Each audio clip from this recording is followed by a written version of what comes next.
Keep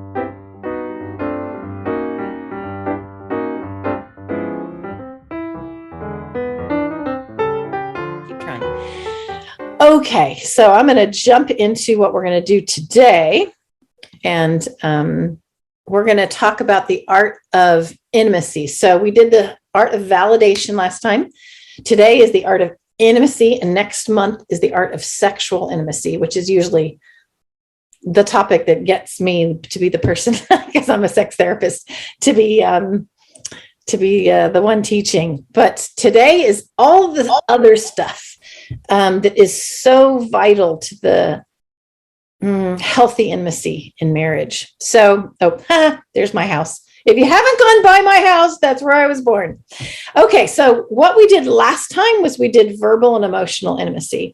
Today, we're going to hit on relational, affectionate, and sensual, and we're going to talk about sexual intimacy. We're going to kind of tap into some of the issues, and then in a month, the whole thing will be on sexual intimacy. So that's where we're heading. And honestly, our intimacy in marriage is founded on our intimacy with God. You know, we are created by God to be intimately connected, and He uses really intimate words to describe His relationship with us. Psalm 139 shows how intimately He knows us, right? We know this one. He knows our thoughts. He knows when we lay down. His hand is upon us. He created our inmost being.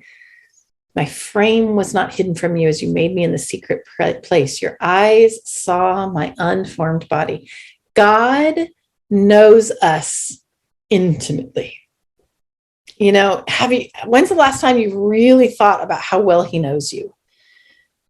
He knows your thoughts. He knows your words before you speak them. He knows what time you went to bed last night. I actually just got back from a 10-day road trip.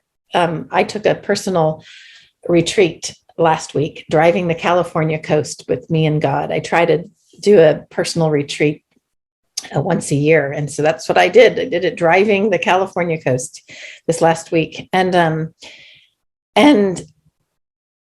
you know, I went to bed really late last night because I just drove in at about 2:30 last night.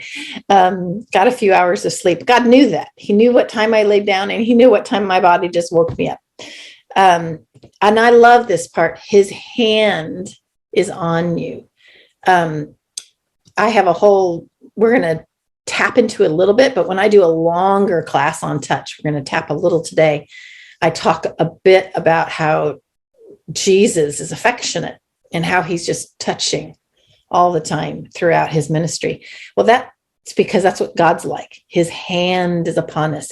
My one of the verses I really practiced this last week was about how God is like feathers. It says He puts His feathers around us. So I had the opportunity. I was laying on the beach one day last week, and the sun was landing right on me. And I closed my eyes and I pictured God's feathers around me, right? So God is affectionate. He's intimate with us on a physical level, on an emotional level, on a spiritual level, on all levels. And you see it in His language. God speaks and interacts with us intimately. I have summoned you by name. You are mine, right? I love that part in Isaiah 43. So I have 4 kids, and I mean, for everyone here who has children, boy, when you're first holding them, that little infant, right?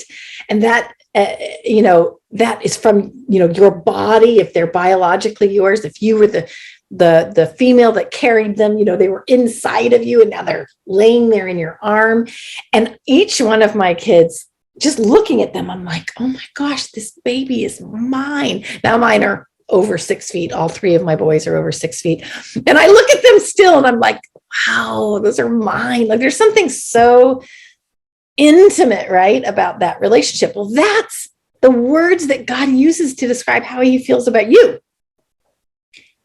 I have summoned you by name. You are mine. In the column next to that scripture this week, I wrote in quotation marks, Jennifer, God saying, Jennifer, He's calling you by name. You are mine. He calls you beloved. It says he holds you by your hand, that you're engraved on his palm, and he carries you in his arms close to his heart. But just look, he doesn't just carry you in his arms. He carries you in his arms close to his heart. That's intimacy, right? And God created us to be intimately connected. We have to nurture that in our relationship with God. And then what does that mean about in our marriages? So let me look first at the definitions of intimacy. This is actually from the research. I'm going to show you my research and kind of the field of marriage and family therapy, some of the research they've done on the definitions of intimacy. So one definition, sharing something meaningful, personal, private, verbally or non-verbally. So non-verbally would be like, little jokes you have between you, or things that only the two of you know, these kind of tacit understandings, types of affection you might show between you. So these kinds of verbal or non-verbal, very private, very personal types of sharing. I love this one. It's very simple. The sharing of joys, hurts, and fears. That's vulnerable to do that. To share your hurts, to share your fears. I'm going to show you some of the stats on how many couples are actually experiencing that. The perception, and this is so key, that you're fully known, deeply and authentically on the one hand, and loved, accepted, and respected and cared for on the other. That you know each other's junk. All the goods and the bads, all the positives and the negatives, all the strengths and the weakness of your partner, and you still like them, right? So the perception that you're fully known and you're still loved and you're still accepted and you're still respected and cared for. So those are a couple of, I love that last one, the level to which even when you know me. This is from my research. I did a study. I took 32 couples through sex therapy, measured them before and after, and the research has been published. And part of the research was what you call a qualitative study, where you study people's words. So I asked couples, how would you define intimacy? This was actually before they started the therapy. And they defined it as safety, where you feel really close, like someone really understands you. So the words that were under that theme were on multiple levels: spiritual, emotional, and physical, feeling secure and safe, really deeply knowing someone and feeling secure and safe in that relationship. They described verbal intimacy. They used words like vulnerability and sharing and honesty and being able to talk without limits. They talked about emotional intimacy, meaning that's what we worked on last month, expression of very specific feelings, thoughts and feelings. And then relational intimacy, we're going to hit on that today. This is the friendship and the adventure and the fun, things like dating, spending time alone together without kids, with another couple, just the two of you, enjoying each other's company, adventuring together, laughing together. Laughter is so hugely important. Pleasing each other, doing things that you know the other one likes, or planning what they enjoy. And so the word together was used in this a bit. Physical intimacy was mentioned in their definitions: smiling, touching, hugging. They put texting under that: calling, dating, kissing, holding hands, cuddling. They also, this was, everybody in this research study were Christian couples, and they described how self-sacrifice, how being one flesh, showing each other grace, working through temptations, meaning the spiritual choosing Jesus over temptation process as disciples, that made them feel intimate. And then that we are each other's one and only, very exclusive, and it's mutual. So the thing is, what's really interesting about this research is this is what they shared with me before they did therapy, right? Then they went through therapy and we measured them afterwards. Their intimacy scores were really low at this time, like really low. By the time they were done with therapy, their intimacy scores went out the roof. They improved by what you'd call, well, 200%. They, it was amazing outcomes. So people can improve their intimacy, but the biggest thing that the couples in the study said was that it took really hard work to do that, to really change things. So wherever you're at, you might be where they were at, where they said this is what intimacy was, but they weren't experiencing it. Or you might be where you're in a better spot and things are going well and you just want to improve it. It's just important. There are many different types of intimacy in marriage, and growing in each of them is important. We have the opportunity, when in a married relationship, they have this unique opportunity to have a deeper understanding of God's loving heart through being deeply known and erotically bonded with their spouse. So it's just, there are many different ways to know God. But in a marital relationship, two people that love Jesus, there's a unique opportunity to really understand intimacy. So the book I just love by Kelly is called The 7 Levels of Intimacy. So Kelly talks about cliches, facts, opinions, hopes and dreams, feelings, fears, failures, weaknesses, and needs. That as a relationship deepens, it goes from these top kind of shallower areas, just like when you run into somebody at an airport and you have a conversation, which sometimes that can be quite intimate.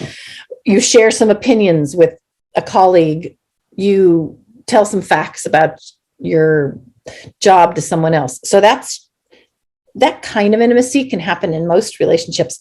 Marriages have the opportunity to really go deeper, but the majority of couples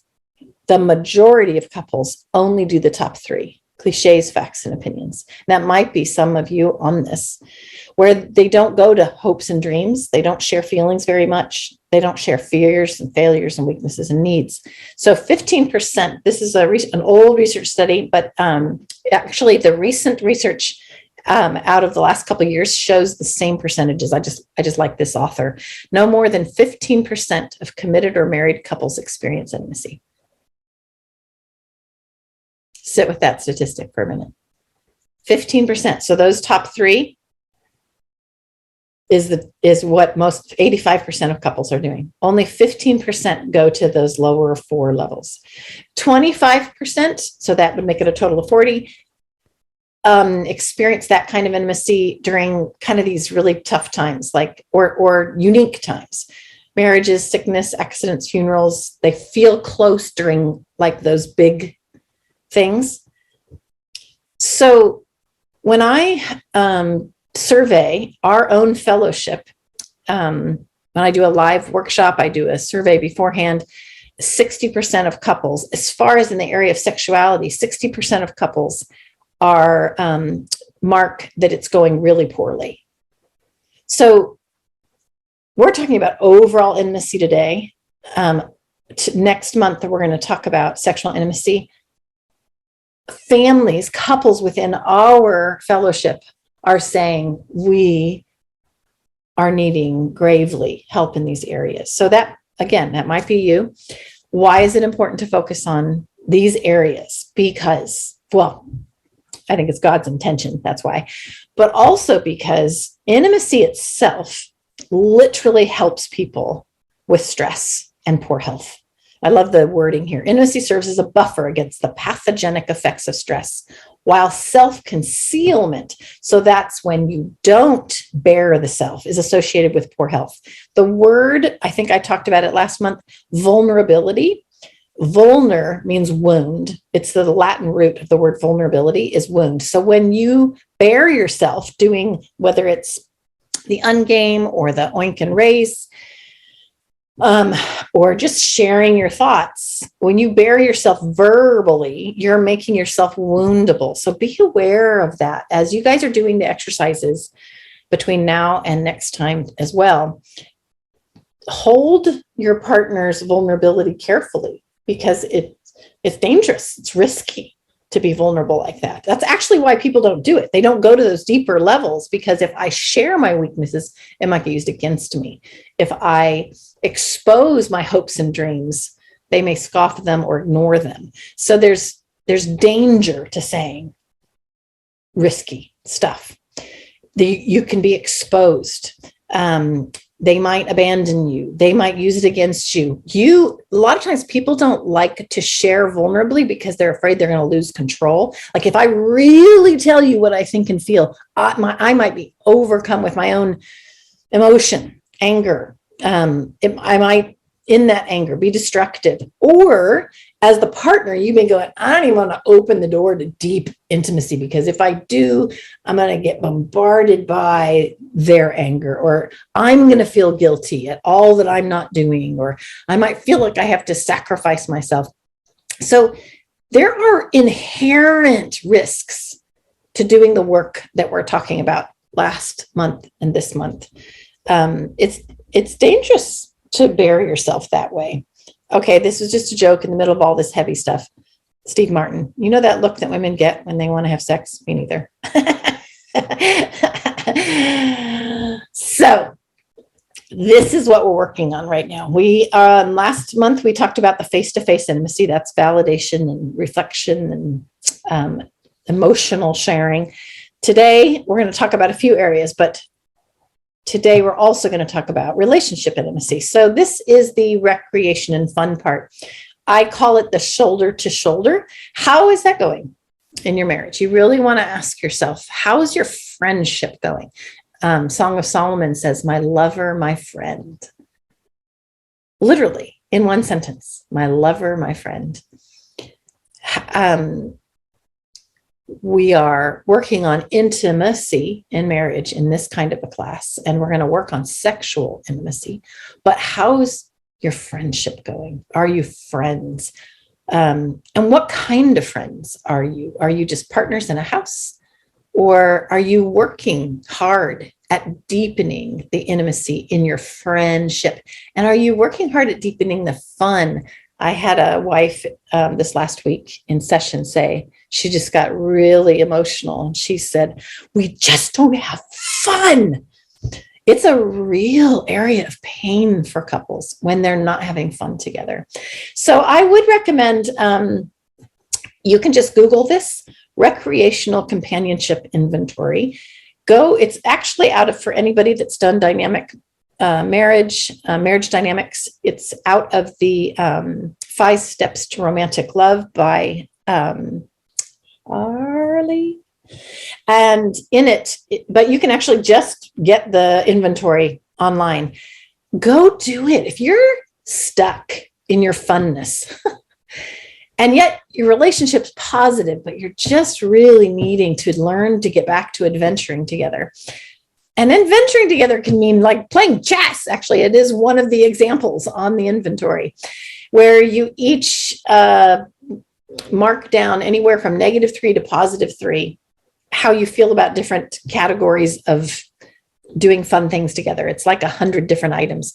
And then you're going to find some, maybe you've got a 6 in there, a couple 6s, but maybe not, maybe just 5s and 4s, where when you add up the numbers, you've got some 5s and 4s. And then what I tell people to do is use that inventory and then pull out your calendar and put one thing from doing that inventory on your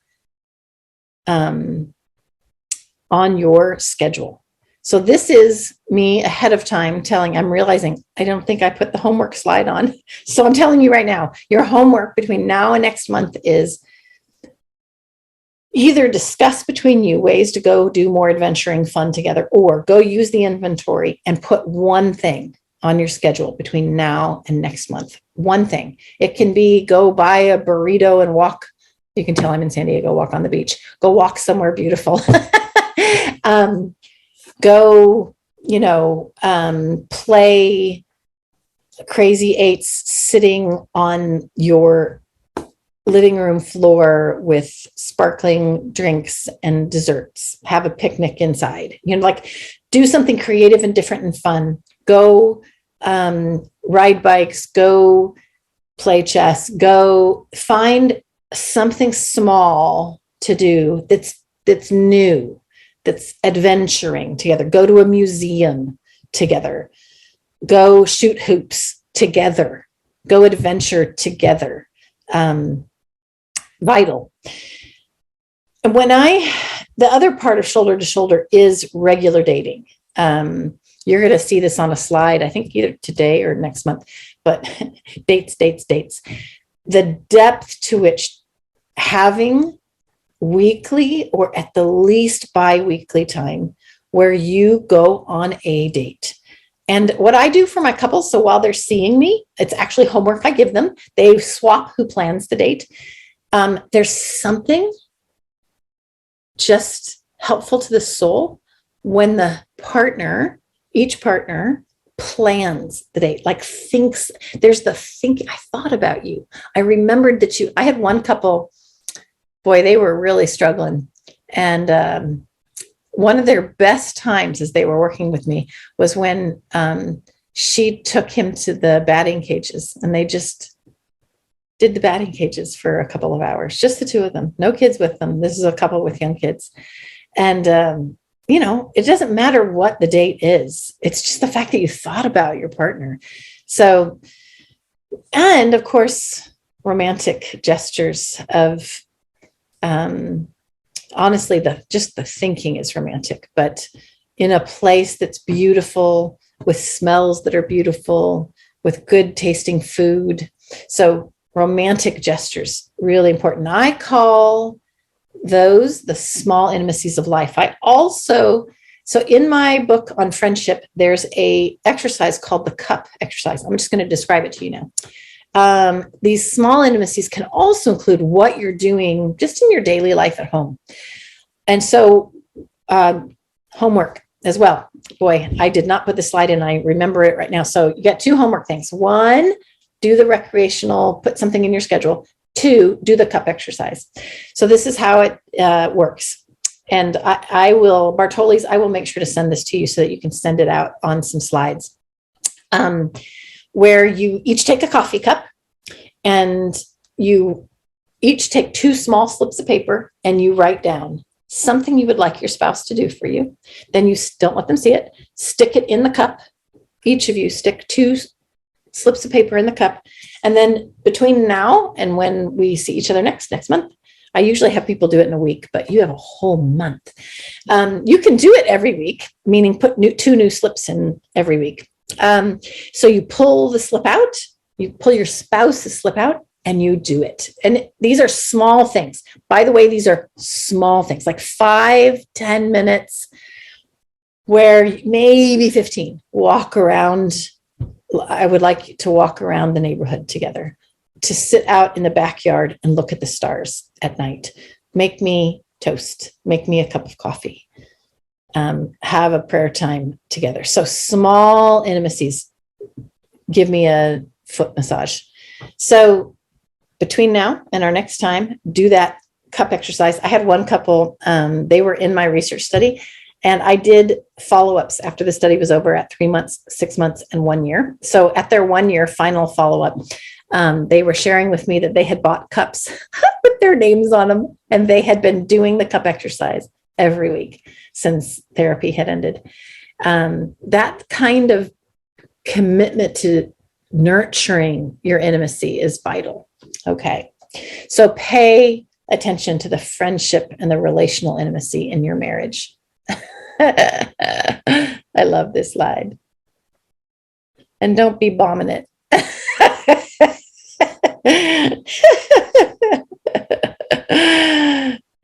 I actually taught this lesson at a pretty conservative group church here in San Diego. And the minister said, "Can you cover up his bottom? Because I think people would be offended." I'm like, oh my goodness, just get rid of the slide. Seriously. His bare bottom getting ready to go in the jacuzzi, the spa. So do something romantic. Just don't bomb it. All right. So this is what we're going to do. We're going to do a prompt and reflection exercise. You're going to do the first 4. You're not going to do all of them. You can do all of them at a later time, but today we're going to do the first 4. So before we do them, let me just have you decide who's going to go first. So have that discussion between you. Who's going to share first? So decide between you who's going to share first. And by the way, if your partner isn't with you physically, you can do this by text. Those of you in cars, not the person driving.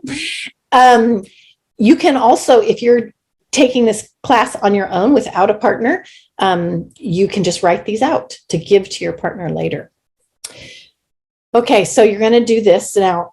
As the person who's going first, the prompt is, you say the whole sentence, I feel close to you when, and just finish the sentence. Now, mind you, it's just a sentence. Don't go on for a paragraph, because the one listening is now going to reflect, if you remember what we practiced.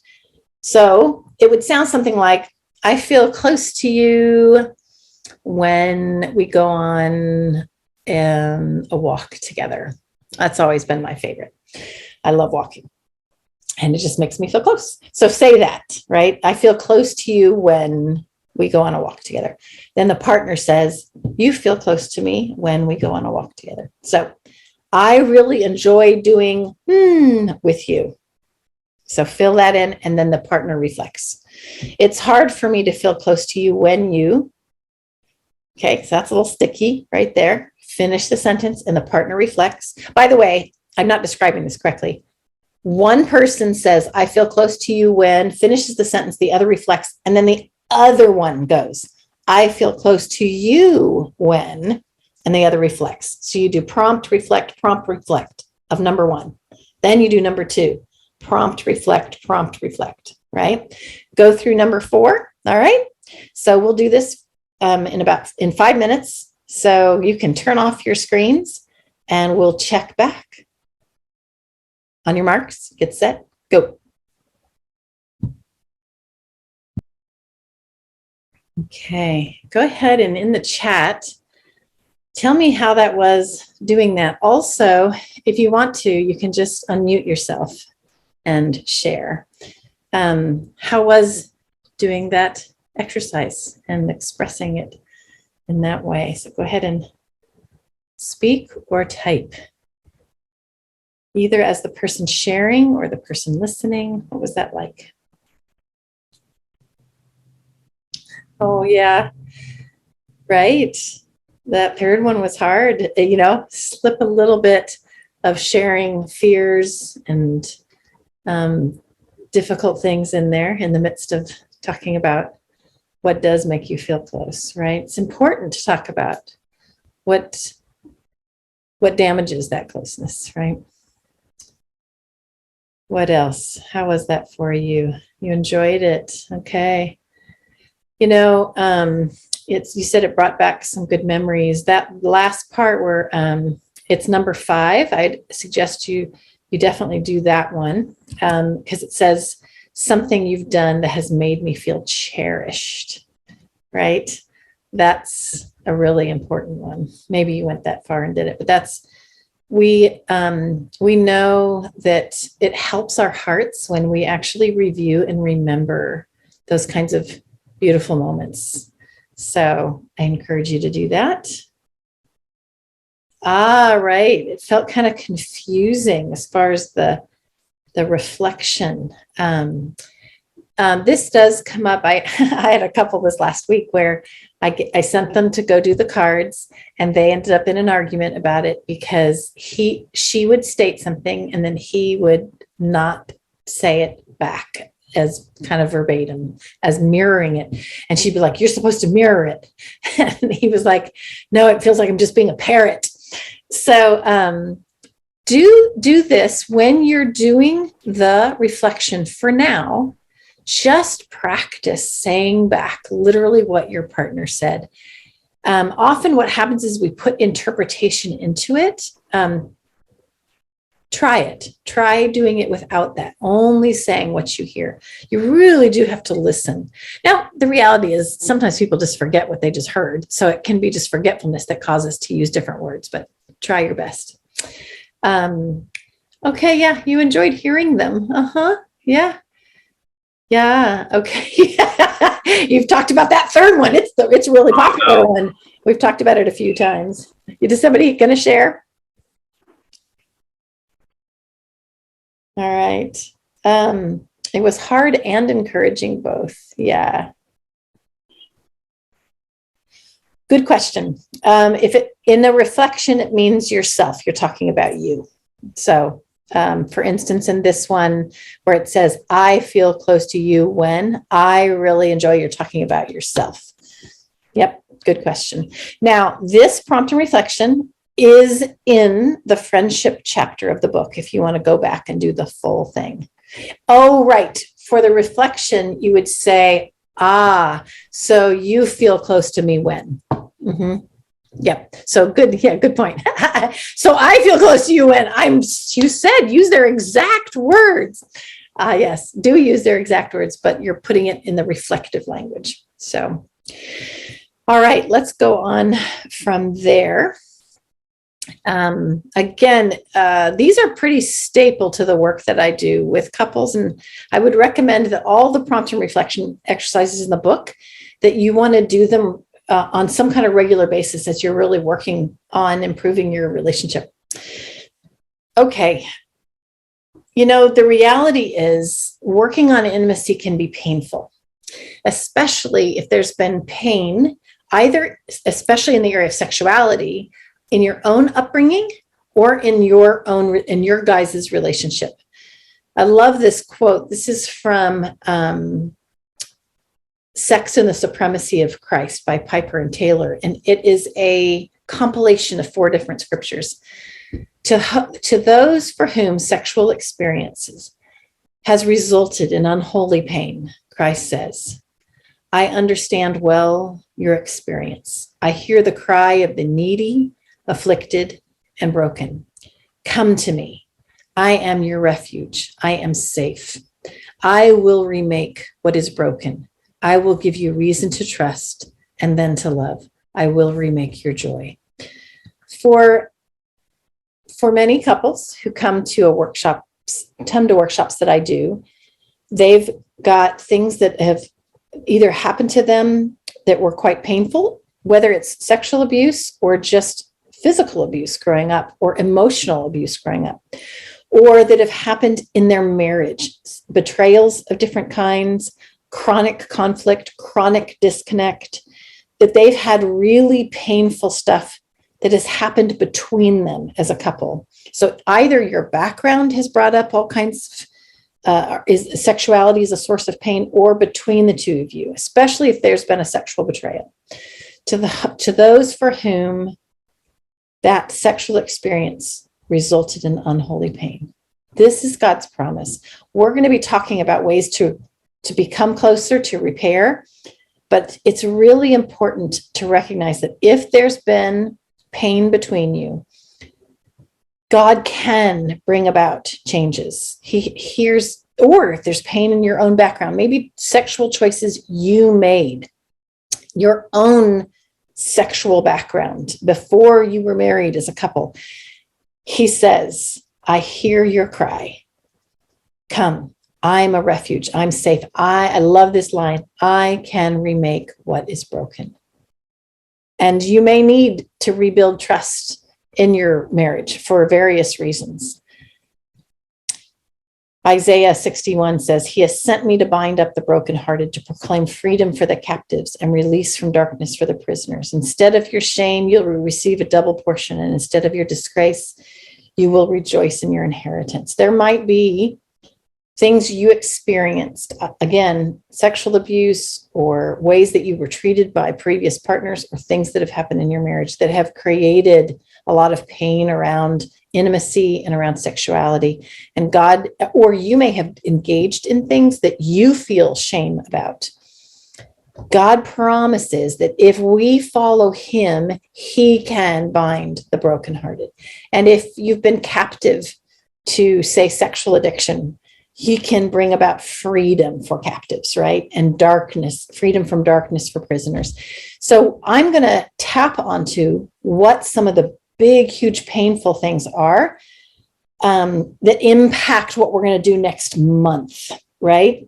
I don't ever teach a lesson on sexuality without acknowledging some of the very difficult things that people are like, great, we're supposed to get closer in our intimacy, but I have all this stuff about how my parents treated me when I was younger and what happened between my spouse and I since we've been married. How do we work through those big, huge things to get to this stuff, Jennifer, you're talking about intimacy?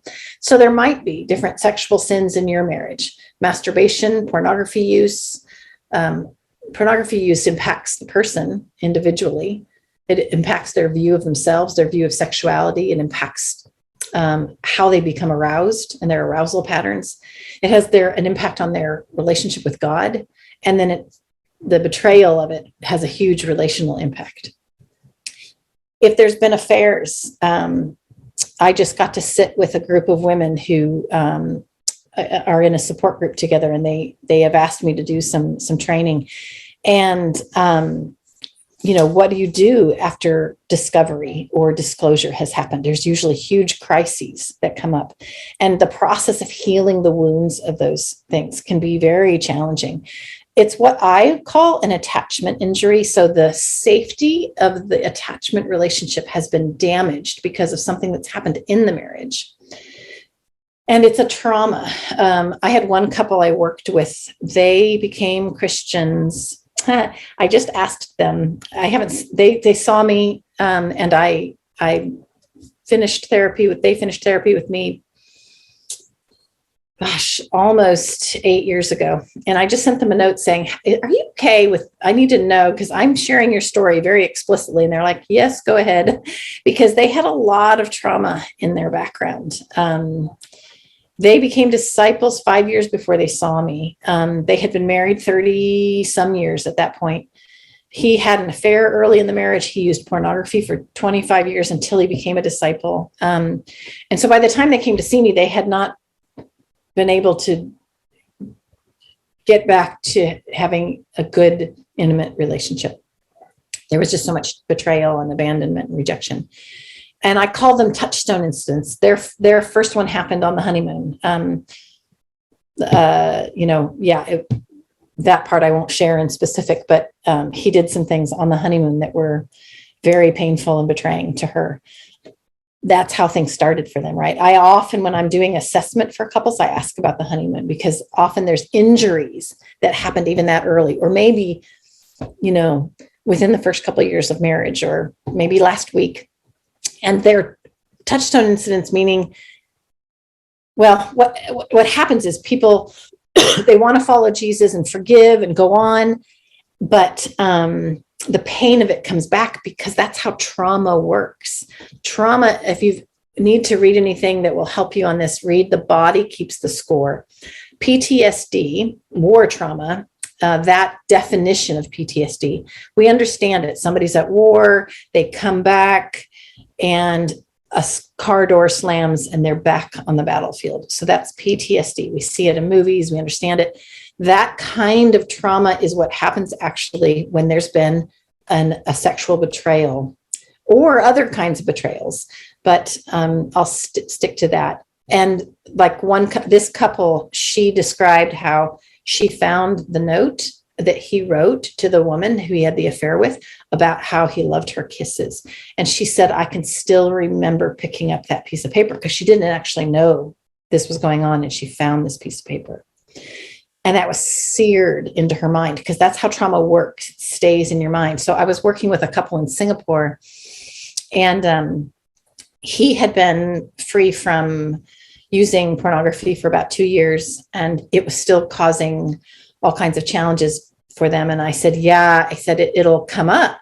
I said, for instance, I'll have a couple where, the wife sees her husband pick up the phone and she gets flooded, and she shares with him that she's been flooded because of what happened before on the phone and what she found on the phone. And then you might get oh my gosh, are you never going to forgive me? Am I always going to be in the doghouse? When are you ever going to let it go? Response. And they looked at each other, and they looked at me, and they said, that's the conversation we had yesterday. And I said, it's usually a learning thing to have a whole different response when that moment happens. She sees the phone, she gets flooded with the trauma. It's a flashback, just like the car door slamming and the person is back on the battlefield. There are things that cause flashbacks to an attachment injury trauma. And so someone's brought back there like they're there that day that they discovered things. And if a partner has what I call the healing response, the ability to go, when you saw me pick up my phone, right? It brought everything back about what's happened between us. I'm so sorry that what I did then comes up for you right now. And I did that. I'm so sorry that it still comes up. And it makes sense that it does, in all honesty. And I'm glad you shared it with me. I want you to share it with me anytime that it comes up. What would be helpful to you right now? Do you need me to listen? Do you need me to give you a hug? Do you need me to show you my phone? Do you need me to share with you how I'm doing? That's what I call the healing response. That kind of gracious, humble response. And people will ask me, so how long should I have that response? For the rest of your life. For the rest of your life, whenever it comes up. There is this challenge on trying to figure out, let me go to this next slide. Is someone holding a record of wrongs, or is their trauma getting triggered? And it is usually a process of learning how to forgive and go on, yes. But we have often said, you need to forgive, and we don't give people we pat them on the back and say, good job, you repented. Then that's one couple that came to see me. They'd had an affair. He'd had an affair early in their marriage, different couple, and they became disciples right after it. So by the time they came to see me, they were leaders, and they had been in the church about 20 years, and they'd actually never worked through the trauma of some of the things that happened at that time. And it came up during therapy, and it had been affecting why they didn't do oral sex and why they didn't kiss. And they'd never talked about it. And so in therapy with me, they talked about it, and he learned to have that humble, so not minimizing or blaming or deflecting, but instead saying, oh, that healing, boy, that's what I call the small building block of trust. When you can have that healing kind of, not the will you ever let this go response. You see, when there's been betrayals where some kind of lying or deceit has happened, and actually what couples say is that it's not the actual pornography necessarily, or the affair necessarily, it's the lies about it that come up, the pain of the lies. So the trust gets broken. And then when that trauma comes up, you have the opportunity as a partner to have a healing response each time. If the spouse who's feeling that traumatic response needs to work on their own, not having bitterness in their heart, sure, that's their spiritual process. But boy, the partner who's committed the betrayal has a huge part in that process of healing. They did a research study of husbands who had committed affairs. It was 8 couples, and they compared who got to forgiveness and who didn't. They had 4 couples get to the point of what they called forgiveness and 4 that didn't. And the single biggest factor, now mind you, this was husbands that had affairs. Wives have affairs too. But in this study, it was all husbands. And the couples that got to forgiveness was where the partner who had committed the affair expressed remorse at every corner. And that piece is so healing. So having what I call the healing conversation, you see, it's really important to understand betrayals that happened. Psalm 55 says, if an enemy were insulting me, I could endure it. But it's you, my companion, my close friend, with whom I once enjoyed sweet fellowship as we walked the throng of the house of God. So it's not just like some stranger insulting you. It's the person who was supposed. Remember how we said the definition of one of the definitions my couples gave about what is intimacy was exclusivity. I'm your one and only. When that gets broken, it's not just anybody. I had a couple where there'd been an affair and lots of conflict, and they were getting better. They were working on some things. I saw them at about 40 years of marriage, but at about 25 years of marriage, they were repairing some things and working on some stuff. And he bought his wife some chocolate roses, roses with, their chocolate. And she was so moved and so touched. And then she was going over their credit card statement sometime later and noticed he had actually bought 2 sets of roses. And he had sent one to another woman who, it was a guy that he had flown with who had died. And he felt for her that it was Valentine's. So he sent them to her, which all sounds lovely, right? I was like, oh, yeah, no. Those kinds of painful moments, how to have a healing response, how to understand when something's broken and this is just supposed to happen between just the two of us, whether it's something like that with the flowers or whether it is a sexual betrayal. Rebuilding that trust can take some time. Titus 2 says that people should show they can be fully trusted so that in every way they will make the teaching about God, our Savior, attractive. Proverbs 13, a trustworthy envoy brings healing. If this is an area of difficulty between you, I would actually recommend my other book. It's called The Ransomed Journey, and it's a couple's recovery from addiction, and it has a whole section on when there's been sexual betrayals. And actually, in The Art of Intimate Marriage, I have a chapter on overcoming relational. So if someone has an emotional affair and sexual betrayals. So that rebuilding of trust, that process of full openness, I get asked a lot, how much should someone tell about their struggles? That's another conversation to have at another time, but you can read about it in The Ransom Journey.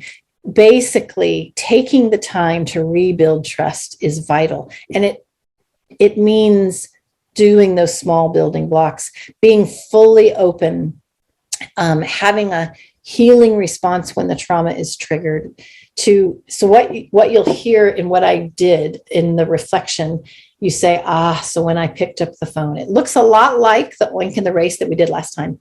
Reflect. So when I picked up the phone, well, that makes sense because I did that. And it makes sense that would come up for you right now. Validation. Own it. I did those things. I did things that created great pain between us. Ownership. I am so sorry that still comes up for you now. And then I'm so glad you shared it. I want you to share it anytime it comes up. So the spouse's response of humility can be very important. When there's been a betrayal, one of the things that comes up is when do you re-engage sexually? How do you re-engage sexually? By the way, I have a whole chapter on that in the Ransom Journey. That's a whole process that I won't go into right now. But one of the things that happens is when a couple's doing better after betrayals and sex is happening and it's going relatively well, sometimes the pain of that betrayal will come up. Someone's wondering, is she picturing him when we're having sex? Is he picturing those scenes of pornography when we're engaged together? Or their pain and their sadness will come in. And again, often what people will do is they'll just keep going. They'll keep having sex.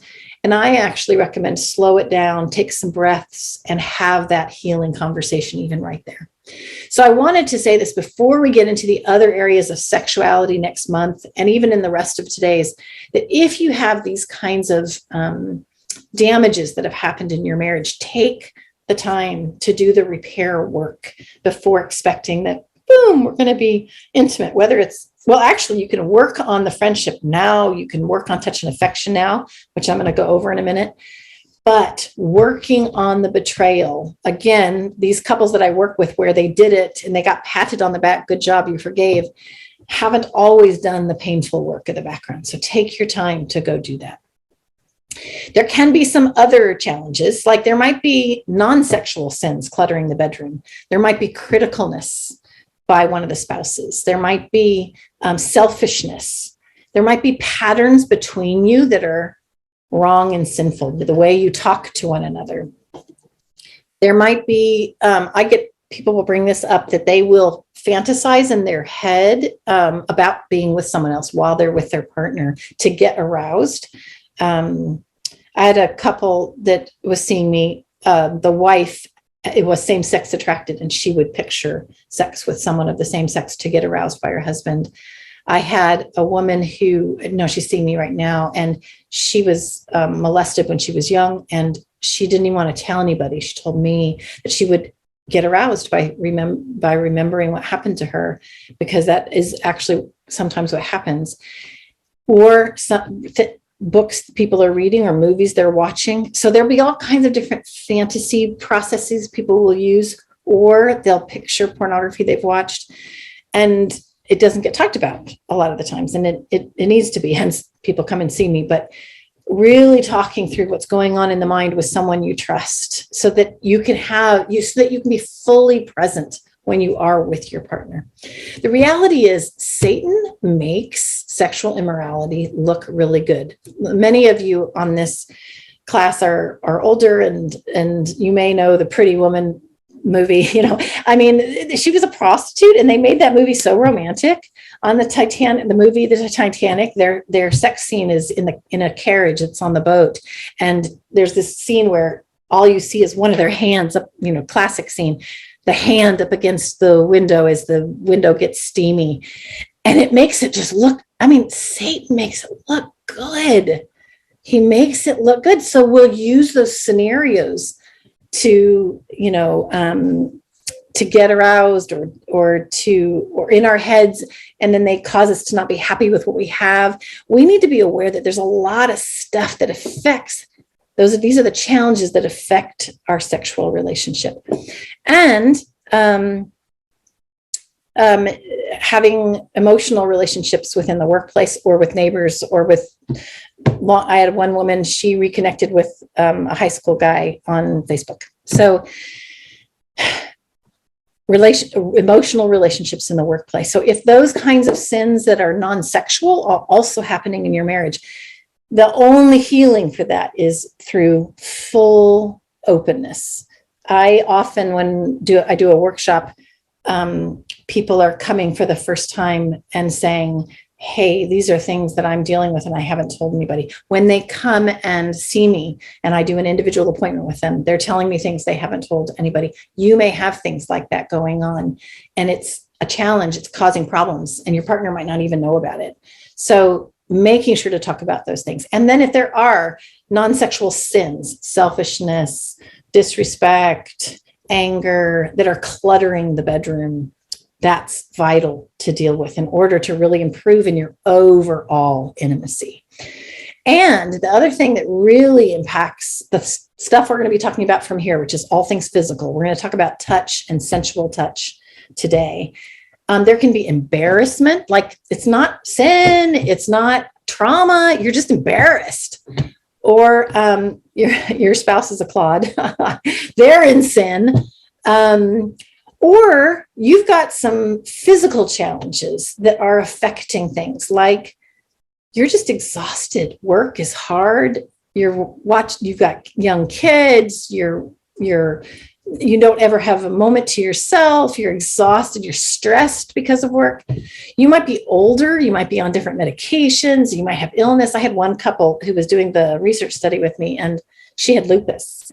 And so when we did the touch exercises, she was just like, the only thing some weeks that he could touch was her scalp, because that was the only part that didn't hurt, right? So there might be health issues that you have. Body image issues really come up. We do know that body self-consciousness really affects the ability to, like, even sometimes when someone just puts their arm around their partner and touches the fat around their stomach, they jerk and pull away because they feel insecure about their body. So body image affects all forms of intimacy, including sexual intimacy. So I actually do, you'll see it in my book. I have a whole chapter on body image and sexuality, and I have some exercises I would recommend if that's a challenge for you. Menopause does, for the majority of Women put added weight on the body. It's actually an important part of health to the female system. And if weight concerns are a problem, I would recommend any reading on the book or any of the articles on health at every size. So body image, weight issues. I had the husband and couple that very first couple I did sex therapy with. If he would touch her stomach, she would get really reactive. And if she touched his back, because he was really hairy, he felt insecure about it, right? So our worries about our body then affect sexuality. And couples have often never talked about it. This couple had been married for 35 years. They were in the ministry, but sex had become so problematic that they at times talked about maybe we're not going to make it. And they had never even talked about the concerns that they felt about how they felt about their own bodies and each other's bodies. So talking through body image is hugely important. And then what we're really going to do in a month from now is we're going to talk about sexual dysfunction disorders. So meaning sexual pain, erectile dysfunction, and all the impact. So there could be a lot of challenges to sexual intimacy and then to intimacy overall. And I wanted to make sure to say all those because it's important to acknowledge the challenges before we talk about some of the places we want to go. And that we acknowledge that for some of you, all of the stuff that I'm going to do from here on out, you might not be there yet to work on these areas. Maybe you're just going to be information gathering from here. Your relationship's not where you can work on sensual touch because it's just become so problematic. That's okay. We're going to do learning from here on God's plan for each of those areas while you work on the earlier parts of emotional and verbal friendship types of shoulder to shoulder connection. So, yeah, we're going to talk about differences in arousal and your husband might be the one who's, jumping into the jacuzzi. So if there have been these kinds of challenges, I want to just recommend a book. It's called The 5 Languages of Apology. It's by the same author, Steve Chapman, of The 5 Love Languages. I actually think this is his better book. And if learning how to work through some of these challenges is problematic and how to repair and apologize, read his book. I'm not going to explain it right now. I'm just showing it to you. Sometimes your partner doesn't feel like it's a real apology till you make restitution of some kind. For other people, that's like, no, I just want to hear I was wrong. So what feels like an apology can be really different per couple. So if that's an area between you, go get The 5 Languages of Apology by Chapman. Okay. We're going to practice one more prompt and reflection. So we're talking about, before we go on to the last part of today's class, we're talking about this process of improving intimacy, right? And we just practiced about relational closeness. This is about this whole process of improving your intimacy. You're going to go ahead and do all 6 of them.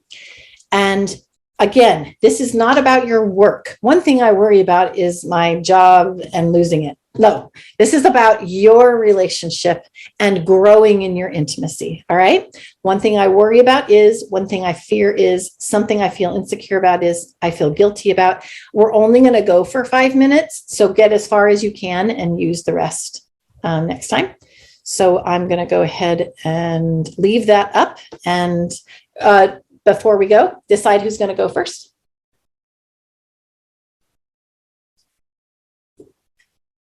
All right. And on your marks, get set, go. Turn off your videos. We talked about the 7 levels of intimacy. And if you'll remember, some of the lower 4 words were fears, hopes, and dreams.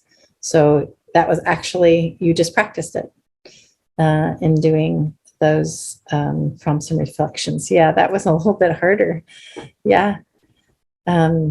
It's risky to go to these places, to share it. It's dangerous. It could go negatively. It could bring up emotions. It was revealing.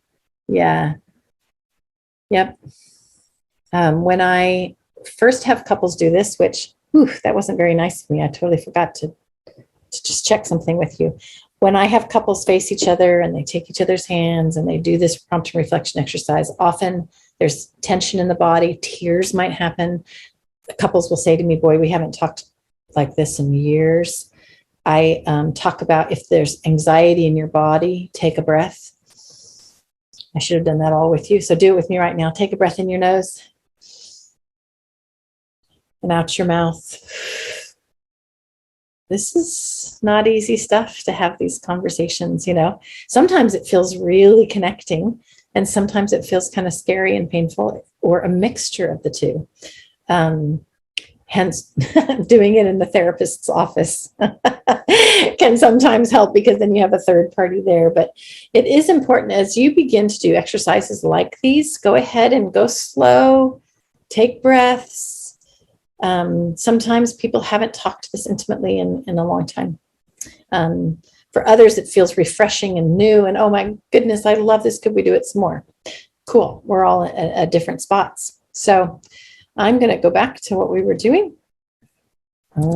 Actually, hold on for a moment.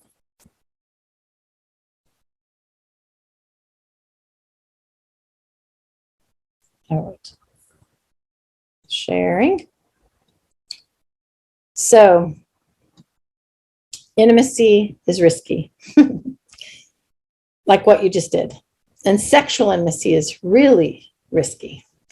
There are a lot of things that can impact you trying to be close. This is from Prager's work. She is the queen of research she wrote the book, Psychology of Intimacy, and she talks about all the different factors that are going to impact you as a couple when you try to get close. There's the immediate factors. You go on a date and the restaurant is loud and the waiter keeps interrupting and saying, how's your food? How's your food? How's your food? You had a rough day that day, or you felt sick and you're just barely getting better, or relationally, you haven't spent much time together. Maybe you had an argument last week that's still unresolved. Group, like that, depending on your age and the group that you're with, how that impacts your relationship. Do you have friends that are supportive? Are you in other healthy friendships?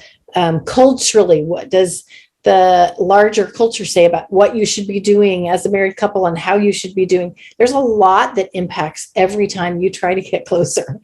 So often we can go, well, she, well, he, but our family background affects things. My question is, when you're trying to get intimate, you're trying to get sexually intimate, what's in bed with you? This is from The Story of Us, Michelle Pfeiffer and Bruce Willis. And they fight a lot in this movie, and then they have crazy sex, and they fight a lot, and they have crazy sex, and it's kind of a hard movie to watch, actually. Well, in this scene, the two of them are on their king-size bed, and they're talking, and they're just, having a good conversation and being kind of close. And then he says something and then she replies, and it starts to get a little dicey. And then the next thing you know, his parents show up on one side of the bed, and what they're saying comes through his mouth. And then her parents show up on her side of the bed, and what they're saying comes through her mouth. So the point of this scene is there's a lot in your bed. There's your family background, and there's what happened to you today at the office, right? And some illness you're dealing with, and something with your kids, and the broken doorknob. I mean, there can be just so many factors that impact. So be aware that we tend to go, it's him, it's her, but it's a bit more complicated. There's a lot of other pieces to it. So that's why when I'm working with helping people with intimacy, I'm saying, let's work on the whole picture, not just one issue. So oral sex is really important. Aren't you glad I said that? Okay, that's not what I meant. So oral sex, talking about sex. So this is the part of intimacy that's difficult. A lot of times people go from holding hands to having sex, but they don't know how to talk about sexuality. An old research study said that what they found was that self-disclosure was the number one thing that made both men and women feel close, feel intimate. Self-disclosure. But remember, self-disclosure is dangerous. The men in this research study said that emotional expression and sexual contact made them feel close. The women said physical contact, like affection, made them feel close. Not a surprise there, right? But in my working with couples, for men especially, I would say often what they mean is emotional expressiveness during sexual contact. And so that is one of the things that I help couples with, is how to talk and share openly, even while they're having sex, about what they like and what they don't like, and before sex, after sex, as you're sitting having a cup of coffee, making it normal to have open communication about sexuality. A lot of times couples aren't.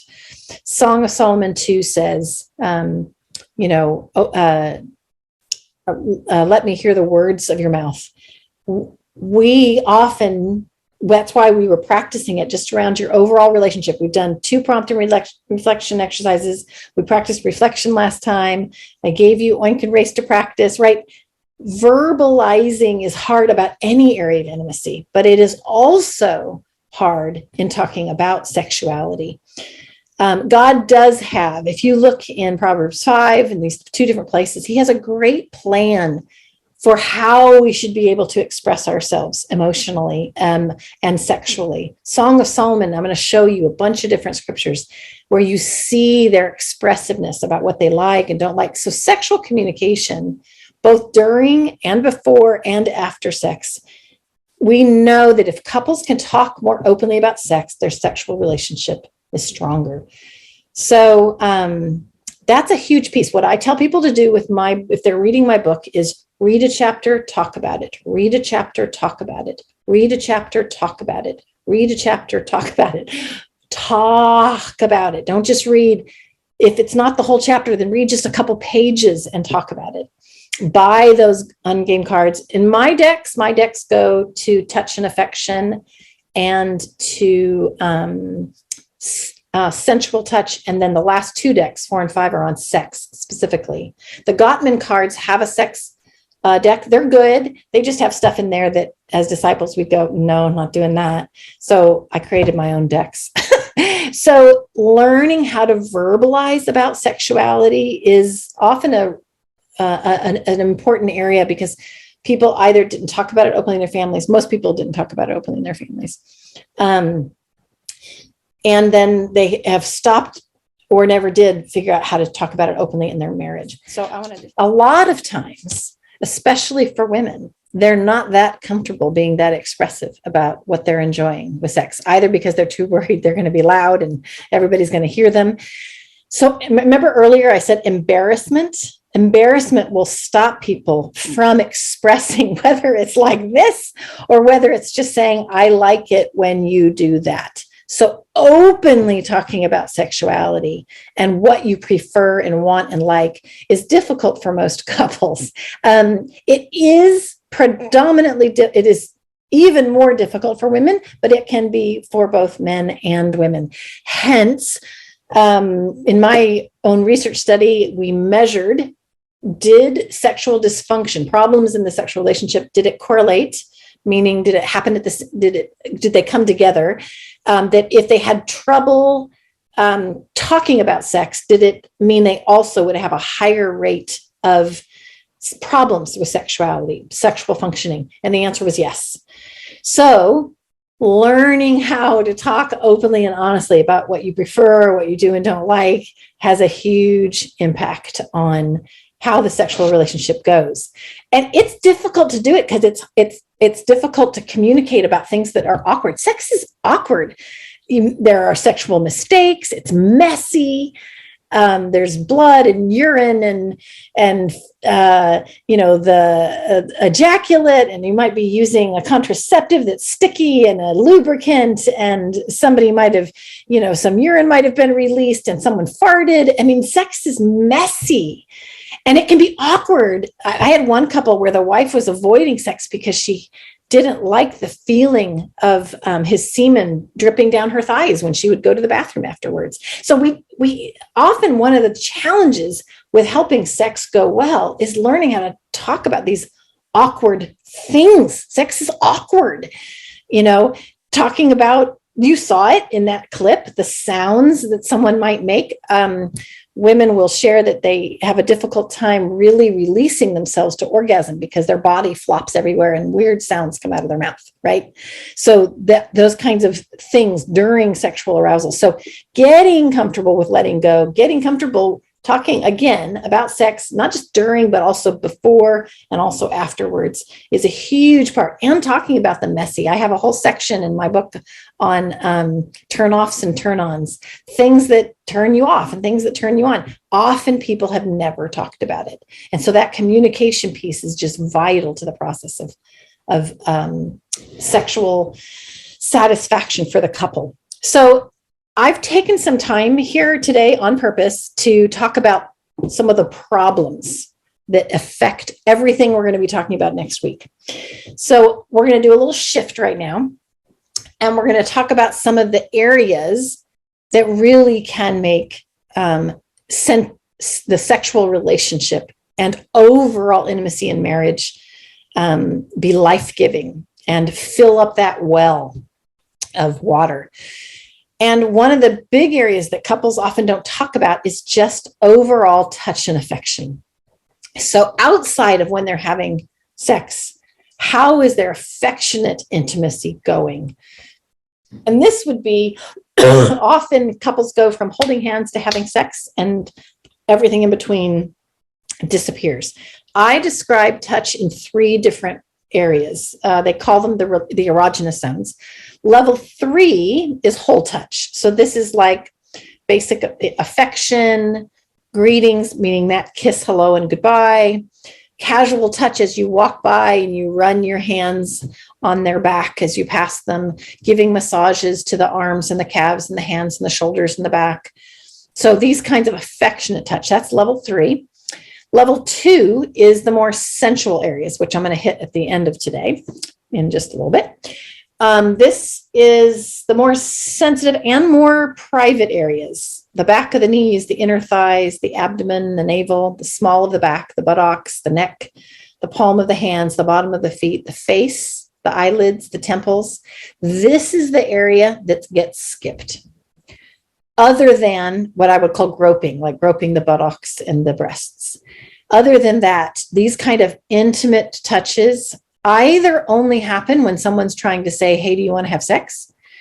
Which we know from research, men view that kind of touch, if the intent is, hey, I'd like to have sex, as positive most of the time. Women, that kind of intimate, sensual touch, they view it as negative if it's connected to having sex.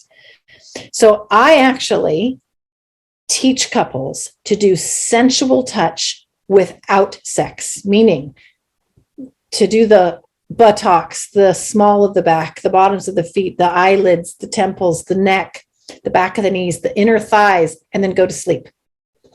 Touch and caress each other and don't have sex. Touch each other during the day with no sexual expectation.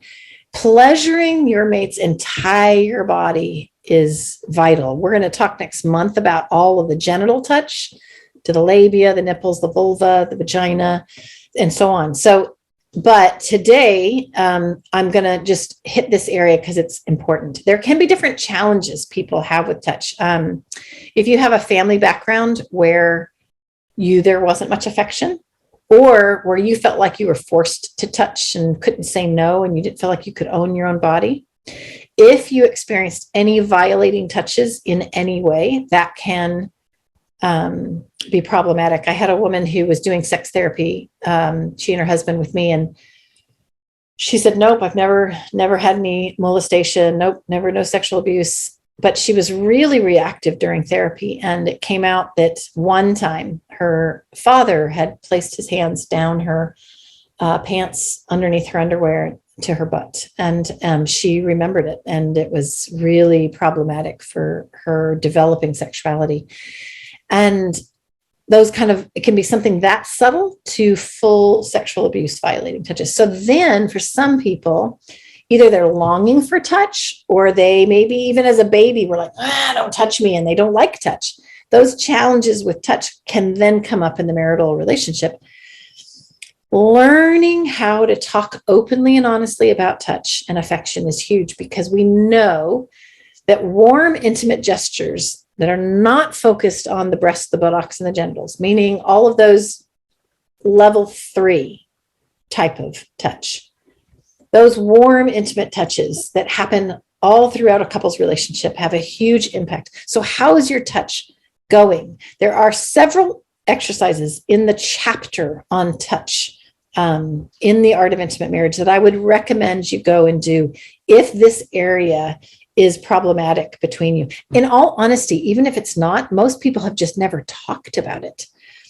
And this kind of touch also includes cuddling and caressing throughout the day, but then also after sex.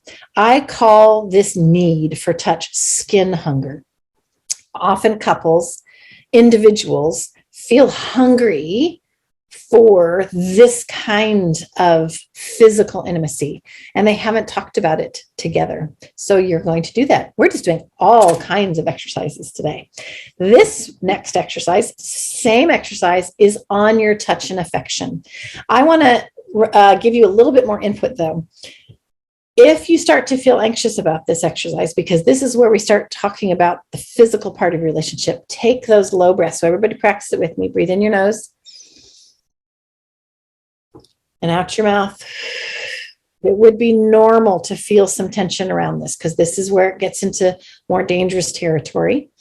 This prompt and reflection exercise is only on touch and affection. It's not on sex. So you don't say, I really enjoy it when you touch my butt. No, that's sensual touch.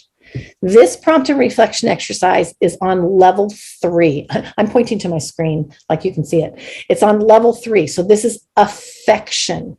So it's not the inner thighs of level 2 or the buttocks. It is on the shoulders, the hands, the calves, the head, that kind of touch. We're only going to do the first 3. And so decide between you right now who's going to go first. You're just doing so much communication today. Who's going to go first? We're only going to take 3 minutes to do this one. And then you're going to do the same thing. The first person says, I really enjoyed it when you, finishes the sentence, the other one reflects, then the other one says, I really enjoy it when you. And all of this is about touch and affection, not sexuality and not sensuality, just touch and affection. On your marks, turn off your cameras, get set, go. Great. I want to end with one piece here. We've worked hard at communicating today. So we're going to talk more about sexual and sensual talk next month. This is just a preview. Look at this, Song of Solomon. We're going to look at a really fun video. We're going to talk about sensual and sexual touch all in the next class. And why don't we talk about it? All right. So our goal for next month is mutually fulfilling sexual activity. How do we get there? What I would do as far as homework is do the 2 things on friendship, which is the cup exercise and the recreational companionship. And then you want to, next week is going to be all on, next month is going to all be on sexuality. And so you want to do, as far as reading, if you have my book, you want to read the sensual and sexual touch chapters and the male sexual functioning and female sexual functioning chapters. And then you can, if you just want to dive in deeper, read the last 2 chapters of the book, which is all the fun stuff. We'll end with that next week. So there we go.